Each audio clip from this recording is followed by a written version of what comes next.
friends. My name is Helen and we are here in the Pilates studio for our tip of the week video. And today we are talking about balance. Balance is an incredibly important skill to have, especially as you age. The better your balance is, the less likely you are at risk to fall and injure yourself. But of course, a lot of sports use balance as a skill and a lot of other activities require balance as well. So it is important for everybody to make sure that they are working on maintaining and improving their balance. So we're going to talk about 3 different ways you can maintain and improve your balance using some of the equipment here in the Pilates studio, as well as some equipment you might have at home. So the first exercise I'm going to show you is the simplest, it's the least challenging, and it's the one you might actually be able to do at home because basically all we're going to use our Pilates equipment for is to hold onto to give us a sense of stability. So you can see in front of me I've got a Bosu ball, and we're just going to do a simple step up. Now if you don't have a Bosu ball at home, anything that has an unstable or uneven surface can work just as well. And the higher the surface is, the more challenging this will be. So feel free to find a height and a surface that works for you. So we're going to stand facing the Cadillac. We're going to put one foot on the very center of that Bosu ball, and we're going to reach our arms out in front of us so that when we stand up on one leg, we can just place our fingertips nice and easily on the upright, and then release as we come down. We're stepping up and coming down.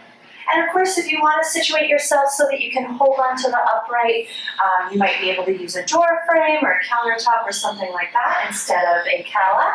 But if you want to situate yourself so that you are holding on the entire time, that would be a way to make this even a little easier, even a little less challenging. So our next exercise takes the difficulty up a notch, and it includes our chair, which you can see here to my left, and what we call a long box, which is under my right foot. And you might be able to notice already that I am finding a little trouble balancing here, and that's because my left foot is on a surface that can move. This pedal that's underneath my foot has springs attached to it, so without too much effort, it can start to sort of get a little precarious up here. Moving surfaces are a great way to challenge your balance, as is this little bit of height. So because I'm standing on a higher surface, it automatically just makes everything a little bit more challenging. So what we're doing here is called a Petal Press, and you can do it one of 2 ways. Keeping the torso upright and the core engaged, you can work on bending and straightening the leg that is on the pedal. And depending on how much resistance you have set up on that pedal, this could also be challenging for the quadriceps or for the hamstrings. And then you could also bend and straighten the leg that is on the box. And as you might notice, this is the one that challenges my balance the most. Some people find it a little bit easier. I tend to have a little bit of a tough time of it.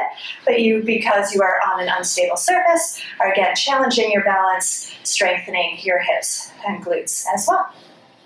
So the final exercise I'm going to show you today is using our reformer, and it is an exercise called standing side splits. And don't let the name intimidate you, we're not going to be doing splits at all, but this does work on balance by A, elevating you up off the ground, which always makes balance a little trickier, and B, putting you on a moving piece of equipment. So we're going to step up on the reformer. For safety reasons, we always want to step up on the platform first because the carriage is the part of the reformer that moves. So once we've got one foot on the platform, one foot on the carriage, our arms are down by our sides, we're going to exhale, press the carriage out, and inhale, come back in. Exhale, press out.